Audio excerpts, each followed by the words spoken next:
para a Secretaria de Educação e sou aluna do Método RISE. Bom, eu estou finalizando o curso e o sentimento é de liberdade. Essa liberdade que só o conhecimento nos proporciona, né? No Método RISE, a professora nos conduz passo a passo para o entendimento da gramática dessa disciplina que é fundamental para a nossa aprovação.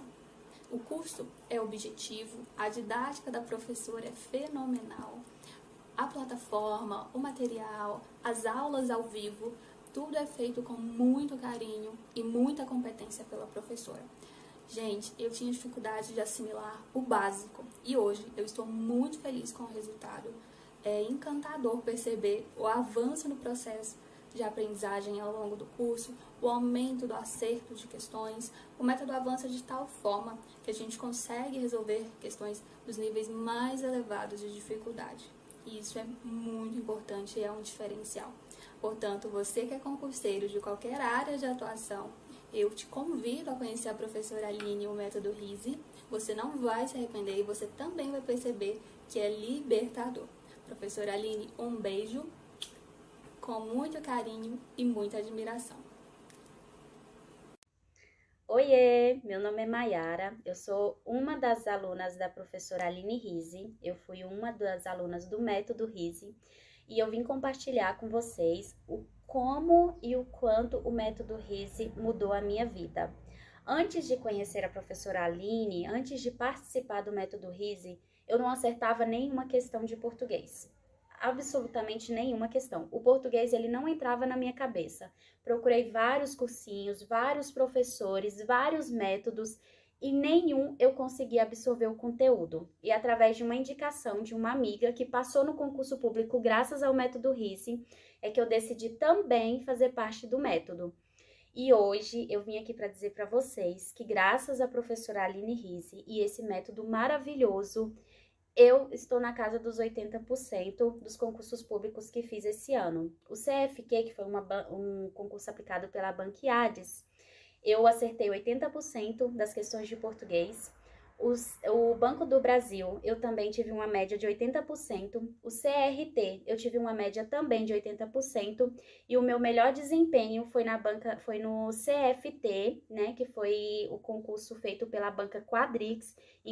De 20 questões, eu errei apenas uma questão. Então, dizem que o que é bom a gente compartilha. Eu tô aqui com muita alegria, emocionada, porque quem realmente estuda para o concurso público sabe que o português chega a ser um tabu na nossa vida. E eu vim para dizer para vocês que o método RISE é o melhor método que existe para quem tem dificuldade em aprender português. Se eu, que nunca consegui acertar uma questão, que não consegui absorver nenhum conteúdo, consegui e hoje estou na casa dos 80, 90%, qualquer pessoa consegue. E o método RISE, ele é um método que eu falo que ele é milagroso, porque graças a ele eu já tive a minha primeira aprovação no concurso público. Então eu gostaria de agradecer a professora Aline RISE e dizer para todos vocês, confia porque esse método realmente funciona.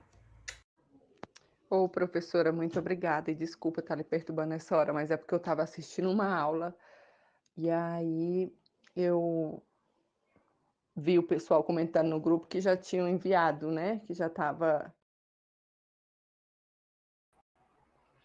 Bom dia, bom dia! E aí, como estamos? Professora, cadê você? Cadê esse café que não aparece? A internet, eu tentando conectar e a internet rodando, rodando, rodando. Eu falei, não é possível um trem desse. Mas parece que agora foi. E aí, tá todo mundo bem? Todo mundo acordado, animadíssimo? Eu espero que sim, porque hoje a gente vai resolver aí para treinar mais um pouquinho, como eu já havia comentado, nós vamos resolver questões da banca Fundação Getúlio Vargas. Nós sabemos que FGV está ganhando só quase tudo, banca difícil, banca boa, então o nosso treinamento vai ter de ser intenso. E aí, tá todo mundo bem? Roda, roda, roda. Pois é, o negócio roda, roda, roda. Tá parecendo o download da Aline, sabe? Quando tá cansado, eu falo, gente, o que é que eu vou fazer agora mesmo? Pelo amor de Deus, o negócio tá rodando, rodando, rodando, e não vai nunca, tá vendo, não é? Então, pronto, bom dia. Pessoal, agora tá tudo bem, né? A imagem tá chegando bem, o áudio tá ok? Podemos, então, começar a nossa brincadeirinha? Então, vamos. Olha só, questões da Banca Fundação Getúlio Vargas. E aí a gente sabe que FGV é bem arrochado. Escolhi 3 questões legais para a gente trabalhar, tá bom? Se vocês tiverem alguma dúvida, vá gritando aí. Então, vou compartilhar com vocês. Gente, quem nos acompanhou ontem na live que nós fizemos? Nós estamos fazendo live no canal do Gramática Pedagógica. Se você é professor e está nos acompanhando aqui no café, precisa também nos acompanhar lá no Gramática Pedagógica. 3 dias de aula. Hoje nós vamos ter o nosso segundo encontro, trabalhar com a parte de concordância nominal, beleza? Então, vamos. Então, Wanda falou, ontem foi bem bacana, né? FGV banca difícil, mas estamos aqui para gabaritar. Animou, Tati, em fazer o concurso da Câmara? Ou não? Tem alguém aqui que está animado com a Câmara dos Deputados ou tá? Ai, professor, eu não sei não. Mas nós sabemos que concurso também da Secretaria de Educação de Minas Gerais vai ser FGV, não é? Então, muita coisa. Olha o telefone tocando. Pronto. O ao vivo e a cores é desse jeito, tá vendo? Então, joia. Eu não ouvi, mas assisti depois. Pronto, perfeito. Então, vamos começar. Gente, olha como é que FGV começa. Assembleia Legislativa do Maranhão. Então, vamos lá. Assinale a opção que mostra o verbo tornar com um emprego sintático diferente dos demais. Então, olha só. Observem que aqui ele não falou que era com emprego semântico, ele falou que é com emprego sintático, diferente dos demais.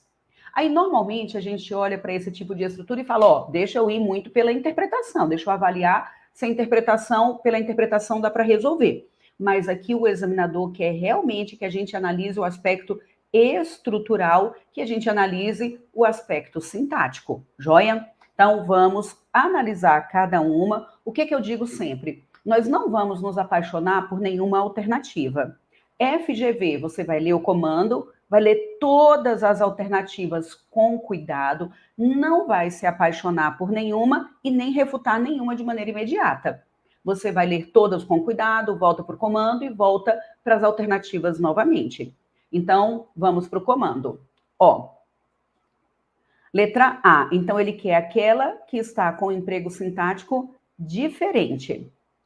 Não há nada de tão absurdo que o hábito não torne aceitável. Então, aqui ele colocou o torne aceitável. Letra B. O hábito torna suportáveis até as coisas assustadoras. De novo, tornar. O homem nunca poderá ser igual a um animal. Ou se eleva e torna-se melhor, ou se precipita e torna-se muito pior. E o silêncio tornou-se sua linguagem materna.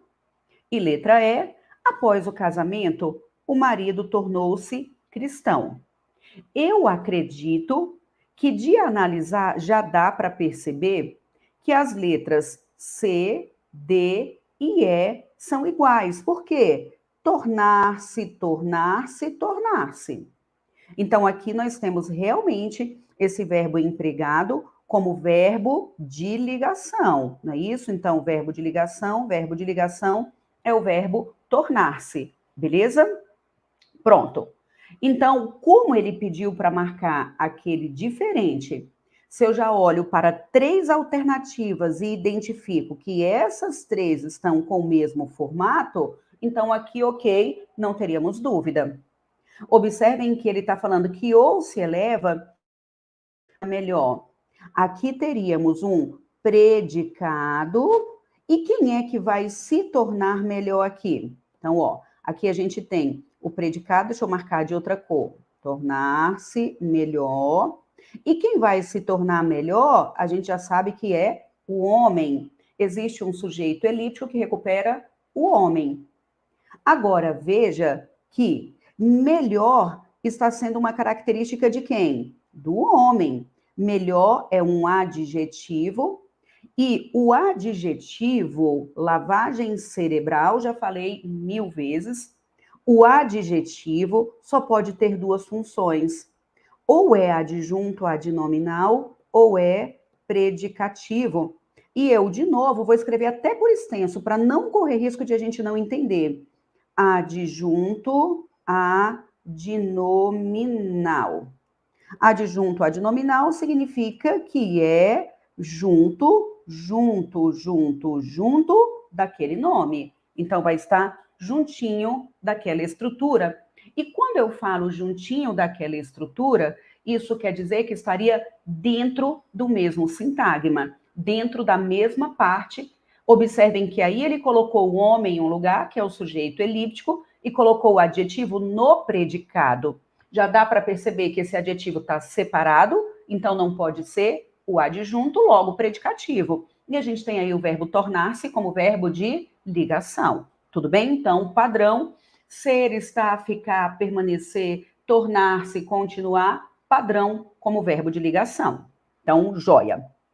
Aí aqui, voltando para o nosso pensamento. Se melhor é um adjetivo e esse adjetivo está no predicado se referindo ao sujeito elíptico, com certeza nós vamos ter melhor como predicativo do sujeito. Então, olhando apenas para o verbo como ele pediu, todos vão seguir o mesmo modelo, verbo de ligação, verbo de ligação. Então, eu acredito que, como sempre, graças a Deus, a gente fica em dúvida apenas entre duas alternativas, não é? E claro que sempre vai marcar a certa. Quem é que já ficou em dúvida entre duas alternativas e já escolheu errada? Ninguém nunca na vida. Dúvida entre duas é óbvio que a gente sempre escolhe a certa. Então, aqui a dúvida seria entre a letra A ou a letra B. Perfeito? Então, vamos voltar para lá. Professora, para mim, a letra A e a letra B estão muito iguais. Não há nada de tão absurdo que o hábito não torne aceitável. Observe que eu vou separar de novo sujeito e predicado. O hábito é o sujeito, o predicado. Então, não há nada de tão absurdo que o hábito não torne aceitável. Vocês estão percebendo que tornou aceitável o quê? O hábito. Ele tornou alguma coisa aceitável. Então, o hábito se tornaria, aquele hábito se tornaria aceitável. Vocês estão vendo que a gente tem aqui, de novo, um predicativo do sujeito. Agora, na letra B, ele falou o seguinte: o hábito torna suportáveis até as coisas assustadoras. Neste caso aqui, eu não sei se vocês já ouviram falar, mas eu já vou destacar. Separando o sujeito e predicado, nós vamos ter o hábito é o sujeito, aqui nós temos o predicado, e ele está tornando o quê? Diga para mim. Ele está tornando as coisas. Espera aí, deixa eu apagar. É isso mesmo, ele está tornando as coisas assustadoras. Ele está tornando o quê? Diga para mim. Aceitáveis. Vocês estão vendo que aqui ele está tornando algo, tornando o quê? As coisas, já existe um objeto direto dentro dessa estrutura. E ele está tornando suportáveis. Seria com a ideia de torná-las suportáveis. Ó, torná-las o quê? As coisas assustadoras. Torná-las suportáveis. Neste caso, suportáveis, que é o nosso adjetivo, ele está fazendo referência ao objeto. Ele está tornando as coisas e as coisas se tornam suportáveis. Então, este adjetivo aqui é um predicativo do objeto. Na letra A, o hábito tornou aceitável. Então, o hábito se tornou algo aceitável, tá vendo? Então, na letra A, a gente tem o predicativo do sujeito e na letra B, a gente tem o predicativo do objeto. Suportáveis estão sendo as coisas. Vocês já ouviram falar alguma vez na vida no verbo transobjetivo. O que é o verbo transobjetivo? É aquele que tem o predicativo do objeto. Então, acaba que eu coloco um objeto e este objeto direto, ele tem de ser caracterizado. Porque eu não poderia falar apenas que o hábito tornou as coisas assustadoras. Ou então tornou as coisas. Se eu coloco apenas que o hábito tornou as coisas assustadoras, assustadora seria tornou-as assustadoras. Mas observem que ele falou que torna essas coisas assustadoras é o objeto, e tornou o quê? Suportável. O verbo transobjetivo é aquele em que a gente tem, vou dizer de novo, um verbo transitivo direto, um objeto direto e o predicativo do objeto. Então, aqui, o que ele queria, como ele falou, para a gente marcar o que tem a alternativa em que o verbo tornar está sintaticamente diferente, a nossa resposta é letra B, verbo transobjetivo. FGV sendo FGV, não é? Então, aqui, letra B de bora passar, meu povo. Torná-las suportáveis. Para essa questão, o examinador exigiu que nós identificássemos a diferença entre o predicativo do sujeito e o predicativo do objeto. Beleza? Então, pronto, muito bem, muito bem. Resposta, letra B de bora gabaritar esse trem. Gente, fácil, difícil ou sei lá? Sei lá, professora. Na minha opinião, essa questão foi muito, muito boa. Questão boa. Ficou claro para todo mundo? Então, é isso mesmo, Tati. Verbo transitivo direto, objeto direto, mais predicativo. Então, nos outros, ele colocou como verbo de ligação. Beleza? Como verbo de ligação. Então, pronto. Podemos ir para a próxima? Se alguém ficar com alguma dúvida, grita aí que a gente vai para a próxima, tudo bem? Professora, eu nunca nem vi. Banca que gostava muito de cobrar o verbo transobjetivo era a Banca Fundação Carlos Chagas. Para a FCC, isso aqui caía muito. Agora, para a FGV, eu não tenho visto como recorrência. Mas concordam que se acabou de cobrar a Assembleia Legislativa do Maranhão. Essa aqui foi a prova para revisor de texto. Então, se cobrou agora, concordam que é algo importante para ficar no nosso radar? Verbo transobjetivo é quando a gente tem o verbo transitivo direto mais o predicativo do objeto. Beleza? Questão para pensar. Muito boa questão. Então, vamos para a próxima. Eita, professora, você chegou com maldade no coração. Eu não, só estou traduzindo a maldade do coração do abençoado. Então, vamos. Olha só. Próxima questão. Em todas as frases abaixo, há a presença do vocábulo ser sublinhado. Assinale a frase em que a função desse vocábulo é diferente da função presente nas demais frases. Sabemos que a palavra ser não cai não, é só o tempo todo. Aí, letra A. Considere se as informações em uma área específica são suficientemente transparentes, claras e seguras. Letra B. Para determinar se sua empresa precisa de uma auditoria. Letra C. É preciso se livrar da convicção. Letra D. Eles sabem melhor do que ninguém se os processos são seguidos. E letra E. E se os requisitos burocráticos são cumpridos. Esse da letra E é uma continuidade da estrutura da letra D, tá? Até coloquei aqui, ó. Eles sabem melhor do que ninguém se os processos são seguidos e se os requisitos são burocráticos. Aí ele quer que a gente analise aquele em que o vocábulo ser é diferente dos demais. Como é que vocês classificariam o ser da primeira estrutura. Vocês estão vendo que na primeira estrutura a gente tem considere se as informações são transparentes, período composto. Na letra B, para determinar se sua empresa precisa, período composto. Na letra A gente já identifica que o período é composto, que uma oração depende da outra, e aqui, toda a vida, a recomendação que eu dou é, se a gente identifica que uma oração depende da outra, que é uma relação de subordinação, nós teríamos 3 possibilidades: subordinada substantiva, subordinada adjetiva e subordinada adverbial. Mas nós vamos, de maneira imediata, já jogar o isso lá na frente.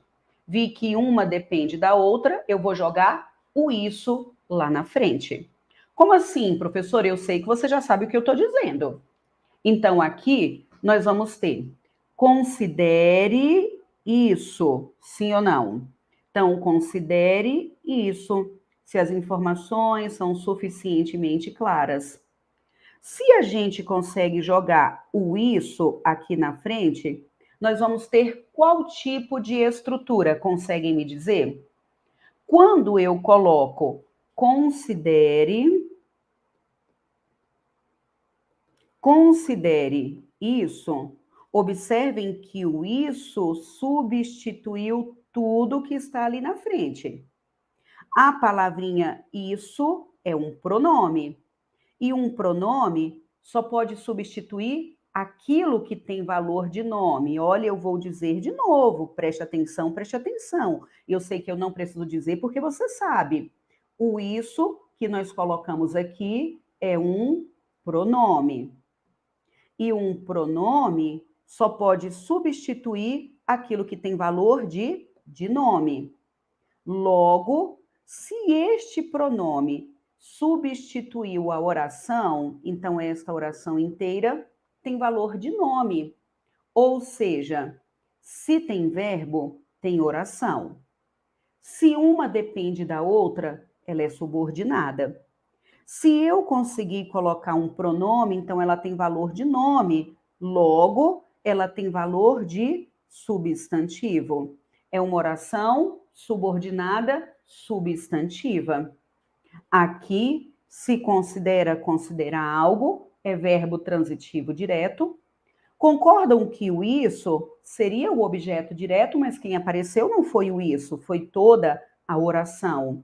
Então, nós vamos ter uma oração subordinada substantiva, objetiva direta.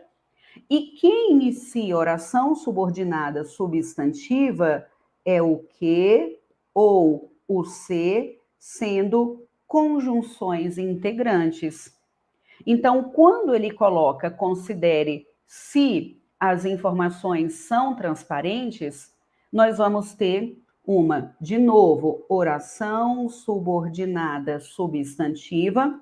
Eu até aconselho que vocês leiam de ré, OSS. Estão vendo? Oração subordinada substantiva. E aí, eu coloco também como dica que o i do isso vai te ajudar a lembrar que esse se e o que iniciam a subordinada substantiva é um integrante. Então, considere isso, esse se é uma conjunção integrante. Teriam alguma dúvida? Na letra B, o pensamento é absolutamente o mesmo. Dá para falar? Para determinar o quê? Para determinar isso. Vocês estão vendo que nós, de novo, jogaríamos o isso. Se jogaríamos o isso, então nós vamos ter uma OSS, uma oração subordinada substantiva. Determina algo, verbo transitivo direto. Então, é uma oração subordinada substantiva, objetiva direta. Vou falar de novo, jogamos o isso, aí nós vamos ter uma OSS, oração subordinada substantiva, e o I do isso vai te ajudar a lembrar que é integrante, conjunção integrante. Tanto na letra A quanto na letra B, conjunções integrantes. Eu vou para a letra D e letra E, que estão nessa parte aqui. Ó, outra orientação muito importante é conversar com os funcionários. Eles sabem melhor do que ninguém se, esse é o se da letra D, e se os requisitos burocráticos são cumpridos. Então, o da letra D e da letra E.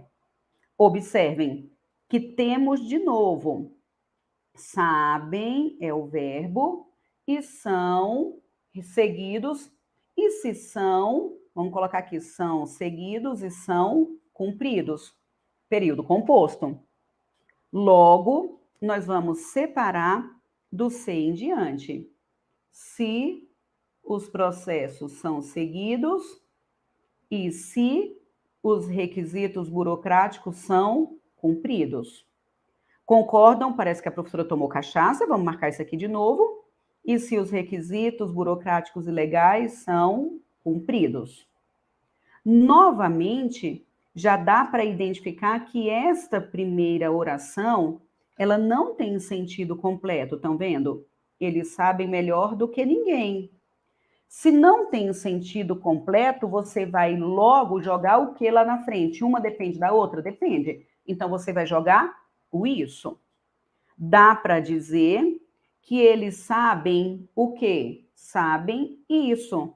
E sabem melhor do que ninguém. Sabem isso e, ou o e pelo meio do caminho. Sabem isso e isso. Se a gente tem uma conjunção aditiva só pode adicionar estruturas iguais. Esse e é aditivo.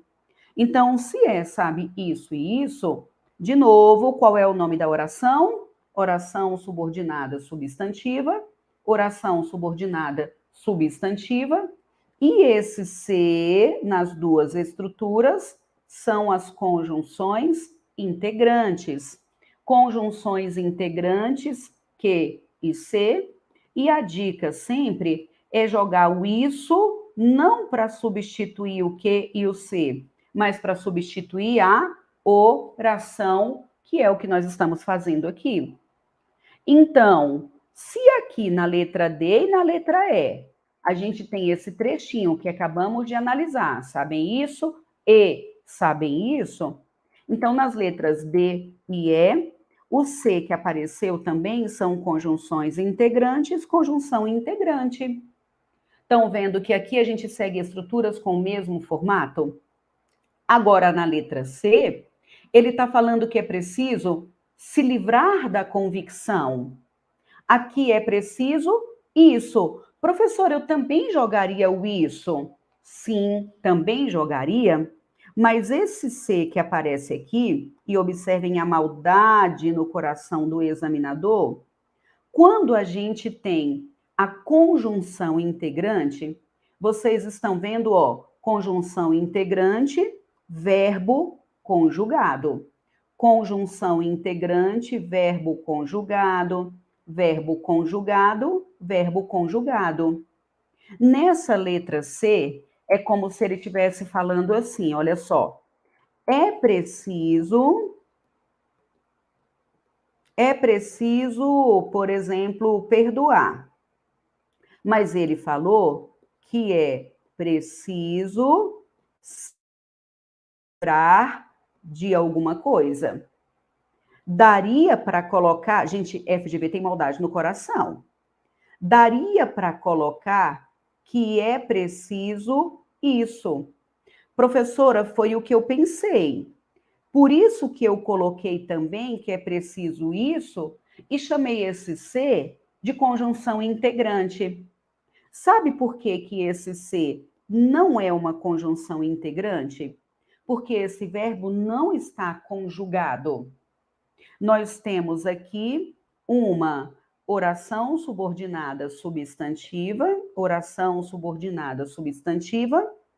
Eu consigo falar que isso é preciso, é uma oração subordinada substantiva subjetiva, ela funciona como sujeito, mas o verbo não está conjugado como nos outros casos. Veja de novo na letra A.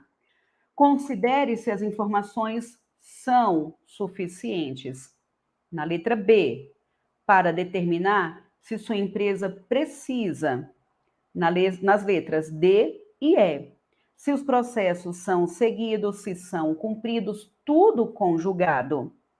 Então, aqui a gente tem uma oração em que o verbo não está conjugado, logo, e o verbo óbvio só poderia estar no infinitivo, é o que a gente chama de reduzida de infinitivo. Professora, mas o que isso tem a ver com o ser conjunção integrante? A conjunção conjuga. Se eu coloco uma conjunção, o verbo é conjugado. Olha, vou dizer de novo, a conjunção conjuga. Se eu coloco conjunção, o verbo aparece conjugado, que foi o que apareceu aí em todas as outras alternativas em que tínhamos uma oração desenvolvida.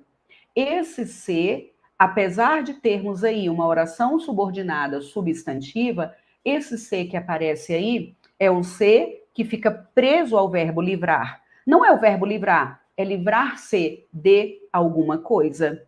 Então é preciso se livrar, é preciso perdoar, é preciso cantar, é preciso estudar. Tá vendo que eu poderia colocar qualquer outro verbo? Mas quando eu coloco o verbo livrar, ele já vem com esse ser embutido. Então esse ser é o que a gente chama de parte integrante do verbo. Fala-se, não é muito maldoso esse examinador. Eu acho que ele é muito maldoso. Então aqui, pessoal, a resposta é letra, vamos voltar para lá. A resposta é letra C de contra-cheque. Joia, C de contra-cheque. Esse C é parte integrante do verbo. Muito maldoso, não é? Eu acho que ele foi muito maldoso porque ele colocou todas como oração subordinada substantiva. Só que eu preciso dizer de novo, é muito comum para a FGV a banca colocar orações reduzidas e pedir para desenvolver, ou colocar desenvolvida e pedir para reduzir. A reduzida, ela vai aparecer no caso da subordinada substantiva.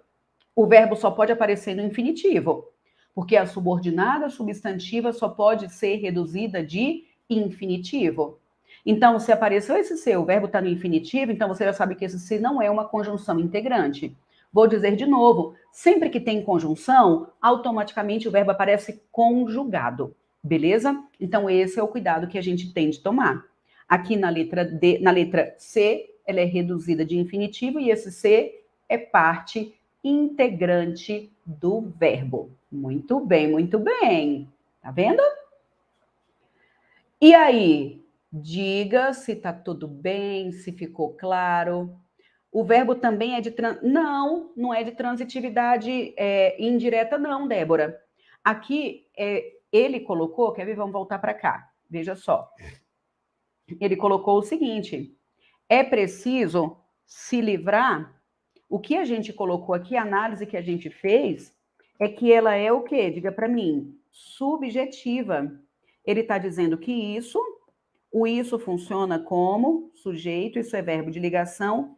E preciso aqui não é o verbo precisar, preciso de alguma coisa. Não é isso. Preciso aí está como adjetivo, isso é preciso, isso é importante, isso é necessário. Então é um predicativo do sujeito. E o sujeito é oracional, exatamente isso. Esse sujeito foi representado por uma oração. Ele está dizendo que livrar-se de alguma coisa que é necessário. Livrar-se de alguma coisa é que é preciso. Tudo bem? FGV sendo FGV para variar, não é? Mas, na minha opinião, a primeira questão ainda foi mais difícil. Na minha opinião, a primeira ainda foi mais difícil. Deixa eu ver aqui se tem mais alguma pergunta, se teve alguma dúvida. Mãe, bom dia, amada. Pensa. Gente, esse sobrenome vocês já sabem, né? Wanda Ries só pode ser quem?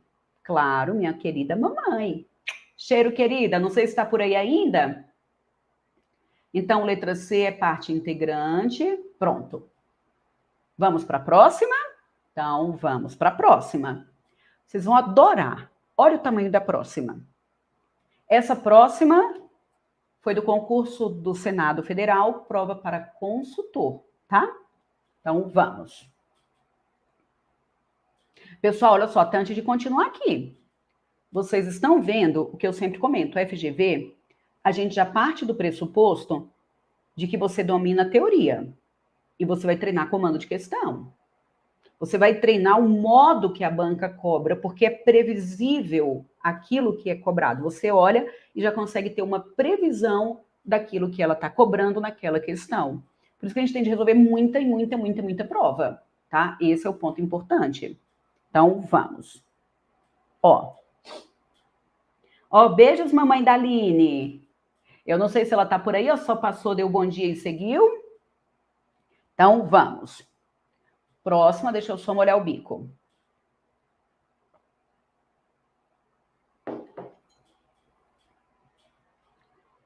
O texto descritivo a seguir tem por objetivo o famoso quadro de Leonardo da Vinci, a Mona Lisa. Colocou a imagem da Mona Lisa e colocou um texto. A letra ficou bem pequenininha, mas dá para ler. Colocou o texto descritivo e colocou algumas alternativas, tá vendo? Só pequenininhas, analisando aí o texto e a imagem. Vamos então para lá. E aí ele colocou assim, ó. Sobre essa descrição, assinale a alternativa correta. Aí ele coloca: a finalidade da descrição pode ser caracterizada como sentimental, já que o observador mostra sua profunda admiração pela obra. O observador, olha só, o que eu aconselho? Vamos primeiro dar uma olhada nas alternativas para você sondar mais ou menos o que ele quer.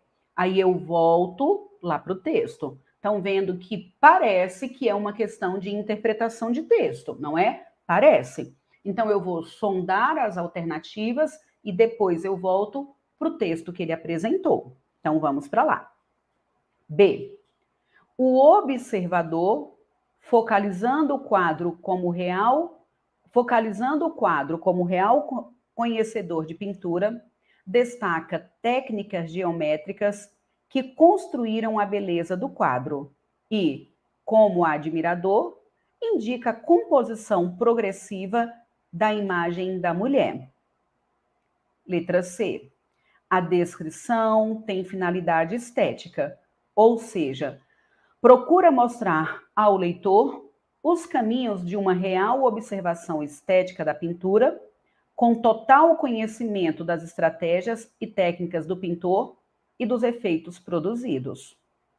Letra D. O texto mostra nítido valor simbólico, em que abundam os exemplos de linguagem figurada, a fim de retratar de forma fiel uma obra tão importante. E letra E. Os detalhes destacados na pintura e no modelo são bastante objetivos, com informações sobre as técnicas pictóricas utilizadas e sobre detalhes intrigantes do quadro, com esclarecimentos necessários ao seu entendimento. Ainda bem que o abençoado sempre cobra pouca coisa, se fosse muita a gente ia começar a se preocupar. Aí vamos então, colocou a imagem de Mona Lisa e colocou o texto. Ficou pequenininho, mas acredito que vocês conseguem acompanhar. A mulher pintada é representada no modelo de uma pirâmide, numa geometrização triangular, em que as mãos cruzadas formam a base da pirâmide. O centro do quadro é o peito da mulher e está alinhado com o olho esquerdo e os dedos da mão direita. Seu braço esquerdo está confortavelmente apoiado no braço da cadeira e é cruzado pelo braço direito. A posição dos braços, junto com o da cadeira, transmite uma distância entre ela e o observador.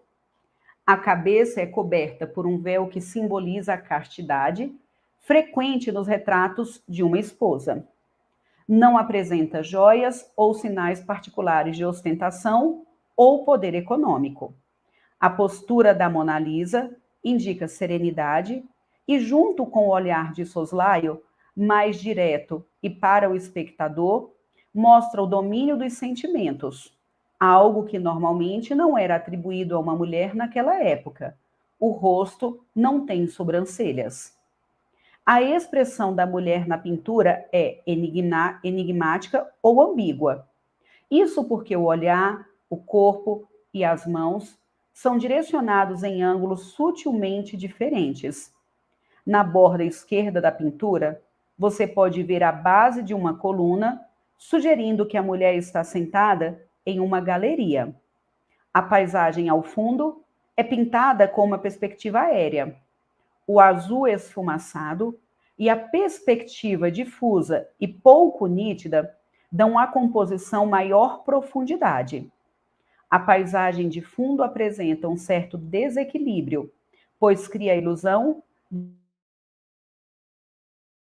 No entanto, não há continuidade entre os dois. Parece que não há correspondência em termos de alturas e linhas. Então, lá atrás, parece que são duas imagens. Ele falou que parece que não há correspondência entre as linhas, tá vendo? Aí ele vem colocando todos os detalhes, ela não tem sobrancelha, todos os detalhes aí da imagem.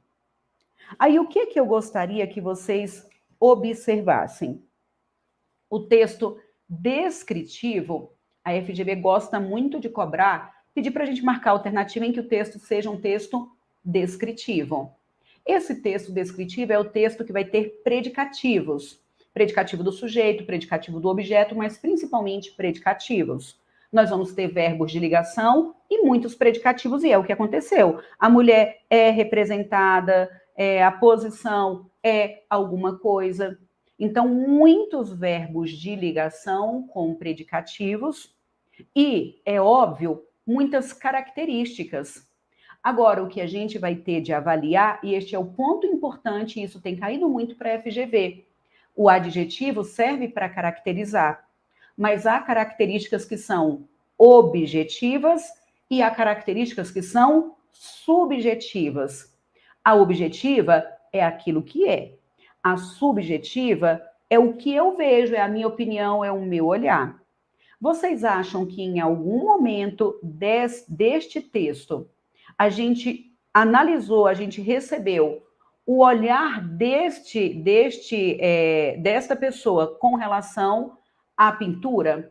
Ele fala que ela é bonita, que ela é feia. O que ele coloca como característica? É característica pessoal de quem escreveu ou é uma característica técnica? É aquilo que é. Observem, ele atribui algum juízo de valor com relação à obra ou não? Não atribui. Observem que tudo o que ele coloca é literalmente para representar o que existe na pintura. Ele é literal. O que ele coloca no texto é o que tem na imagem. O que ele coloca no texto é o que tem na imagem. O que ele coloca no texto é o que tem na imagem. Ele em nenhum momento coloca modalizadores, que são recursos que nós utilizamos na fala, para ter essa marca de pessoalidade. Os adjetivos são adjetivos objetivos. Então, agora, quando olharmos para as alternativas, a gente vai ter de analisar, opa, qual adjetivo é objetivo? E alguma alternativa está colocando a marca de quem escreveu o texto ou está colocando apenas uma informação técnica? Vamos agora, então, ler o texto. O texto não, as alternativas com bastante cuidado. Então, vamos para lá. Aí, olha só. Aqui, então, ele coloca na letra A. A finalidade da descrição pode ser caracterizada como sentimental. Vocês acham que existe o sentimento dele ali? Ele diz, vou pegar até aqui algumas partes. A expressão dela é enigmática ou ambígua? Isso é o que ele acha? Não é. A gente sabe que uma marca muito forte da Mona Lisa é exatamente esse olhar enigmático. Então, a expressão dela é enigmática e ambígua, e não só o olhar, não é? É toda a expressão. Observem a boca, a forma de olhar. Então, a expressão dela como um todo é enigmática. Isso porque o olhar, o corpo, as mãos são direcionados em ângulos sutilmente diferentes. Depois ele fala da paisagem. A paisagem é pintada com uma perspectiva aérea, o azul esfumaçado e a perspectiva difusa e pouco nítida. Azul esfumaçado, perspectiva difusa, pouco nítida, é o que ele acha? Não é o que ele acha, é aquilo que é. Quando ele coloca aqui, a postura de Mona Lisa indica serenidade. É o posicionamento dele. Ele fala, nossa, como isso me emocionou, eu me tornei uma pessoa melhor depois que olhei o quadro de Mona Lisa. Claro que não. Então, não dá para perceber nenhum traço pessoal, tudo bem? Então, não tem nada de sentimental. É uma análise técnica da obra. Letra B. O observador, focalizando o quadro como real conhecedor de pintura, destaca técnicas geométricas que construíram a beleza do quadro e, como admirador, indica a composição progressiva da imagem da mulher. O observador, olha só como foi que ele colocou. Ele colocou essa pessoa que escreveu esse texto de duas formas, como observador e como admirador. Como observador, ele destaca as técnicas geométricas. E como admirador, indica a composição progressiva da imagem? Não. Quando ele fala da composição progressiva da imagem, continua sendo algo técnico. Nós não temos nenhum indício textual de que esta pessoa é um admirador. Então, eu não posso separar essa pessoa em observador e em admirador. Tudo bem? Então, aqui, como admirador, extrapolaria a descrição que foi apresentada. Letra C.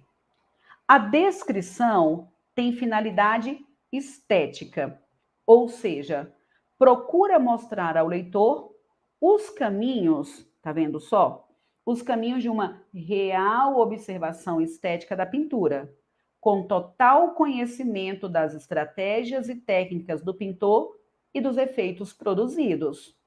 Vocês acham que a letra C seria possível? A letra C tem alguma marca pessoal? Tem algum modalizador? Tem algum olhar particular de quem escreveu? Não sei, professora. Letra D, vamos deixar a C em espera. O texto mostra nítido valor simbólico, em que abundam exemplos de linguagem figurada, a fim de retratar de forma fiel uma obra tão importante. Vocês estão percebendo que aqui no próprio comando já tem algum juízo de valor, tá vendo? Do próprio examinador. Observem que aqui o que ele vem colocando são características literais da obra. Em nenhum momento ali ele colocou que é uma obra tão importante. Vocês acham que ele utiliza muitas figuras de linguagem figurada, ou que ele coloca é literal? A postura da Mona Lisa indica serenidade. A mulher é representada no modelo de uma pirâmide. Isso é o que é. Claro que existe aí uma metáfora, que é uma comparação implícita, mas você percebe que quando ele fala que ela é representada no modelo de uma pirâmide, isso é o que é. Numa geometrização triangular. A posição dos braços transmite uma distância entre ela e o observador. Então, aqui não dá para falar que abundam figuras de linguagem. Pode até aparecer alguma comparação ou metáfora em alguma parte, mas falar que abunda, não abunda, em nenhum momento a gente tem esse indício de ser tão importante. Neste ponto aqui, também extrapola. Letra E. Os detalhes destacados na pintura e no modelo são bastante objetivos. Isso é verdade.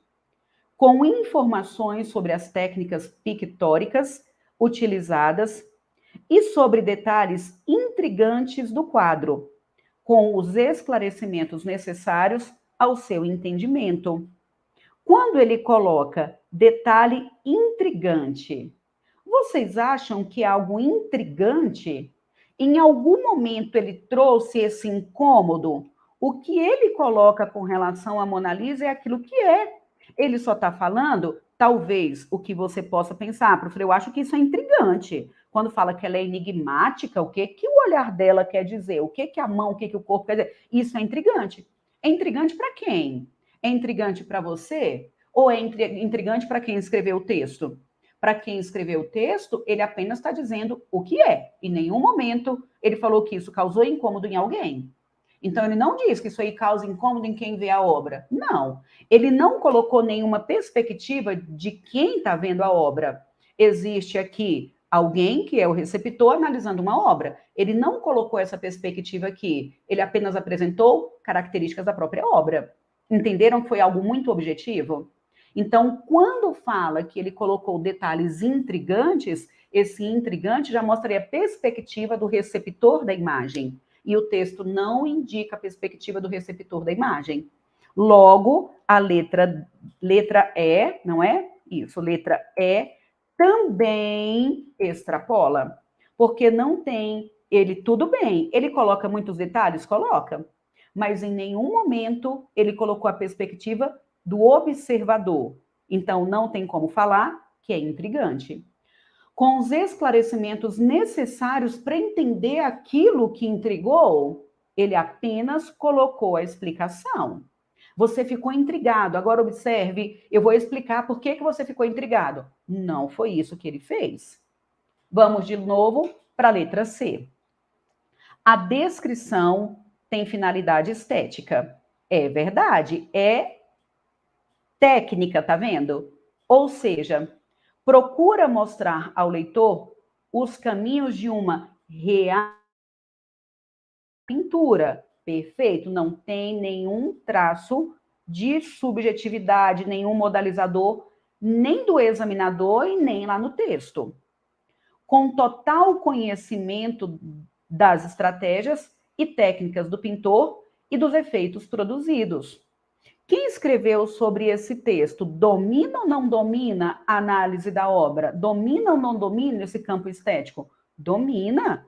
Eu acho que é pouco provável que alguém aqui conseguisse fazer uma análise tão detalhada. Ele observa todos os detalhes. Então, se ele observa todos os detalhes, observe que realmente é total conhecimento das estratégias, técnicas do pintor e dos efeitos produzidos. Então, aqui, letra C de contra-cheque. Beleza? Então, letra C, questão muito, muito boa. E o que eu quero que vocês observem é, aparentemente, parece que é só de interpretação de texto. Ok, é de interpretação, mas o que faz com que a gente olhe para as questões e consiga identificar qual que está adequada ou não é a presença de adjetivos. Viram que as alternativas em que o examinador começou a adjetivar demais, a gente teria de avaliar. O que ele colocou como adjetivos, como características nas alternativas, são características realmente objetivas da análise que foi feita? Ou ele colocou algum modalizador, algum traço pessoal, alguma subjetividade? Eliminamos aquele que teve subjetividade, porque o texto é absolutamente técnico, beleza? Ou seja, a gramática dá suporte para a gente poder interpretar. Normalmente, quando os alunos falam, não, professor, eu tenho dificuldade em interpretação. Se você tem o suporte estrutural, termos essenciais, termos integrantes, termos acessórios, você vai conseguir sondar aquilo que é relevante, aquilo que seria dispensável, o valor daquele termo acessório. E é muito comum a FGV pedir para a gente marcar a alternativa em que aquele texto tenha objetividade. Quando foi escrito de maneira muito concisa, de maneira muito objetiva? Aí a gente lê e acha que é só interpretação. Não é. É a estrutura. Então, tem de dominar a gramática para, inclusive, analisar as questões de interpretação de texto de maneira mais segura. Beleza? Muito bem, muito bem. E aí? Muito legal, não é? Eu acho que é muito legal. Eu também acho. Eu não sei por que o povo sofre. Ó, aqui em Teresina vai ter concurso para professor e as questões são iguais. A banca no CEP. Eu já ouvi falar dessa banca no CEP. Depois eu vou dar uma olhada. Interpretação de texto da FGV é infinitamente mais difícil do que gramática. Quando cai gramática é bom, o examinador cobra com nível bom, mas interpretação é outro sentimento no nosso coraçãozinho, tá? Outro sentimento. E tem sido assim. Provavelmente o concurso da Câmara vai ser daqui para lá, tá? Agora eu vou falar de novo. Com técnica, você consegue bater o olho e resolver. Então, você consegue bater o olho e falar, opa, aqui, ó, modalizador, modalizador, modalizador.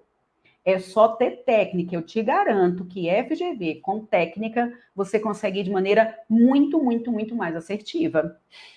Beleza? Então, pronto, cumprimos a nossa missão. Escolhi essas 3 questões, 2 de gramática, uma primeira muito boa, uma outra perigosa e essa daqui com um nível de interpretação bacana. Ficou claro para todo mundo? Uma delícia essa análise, não é, Wanda? Eu também acho. Obrigada, Maria. Obrigada, obrigada. Pessoal, ficou claro para todo mundo? Vai dizendo se sim, se não, se tem alguma pergunta. Diga aí como é que foi. Show, muito bem. Então, pronto, ó. Cumprimos a nossa missão. Hoje à noite, às 19h30, teremos outra aula no canal do Gramática Pedagógica. Hoje nós vamos falar de concordância nominal, tá? Então, concordância nominal, eu te espero, então, hoje, às 19h30. E se você é professor, você precisa nos acompanhar, porque vem aí um curso muito bacana que eu tô terminando de gravar, assim, ó, vou nem dizer, muito, muito bacana, muito completo, muito didático, ó, do jeitinho pensado. Quem não é professor também vai ser muito, muito bem-vindo hoje às 19h30 no canal do Gramática Pedagógica.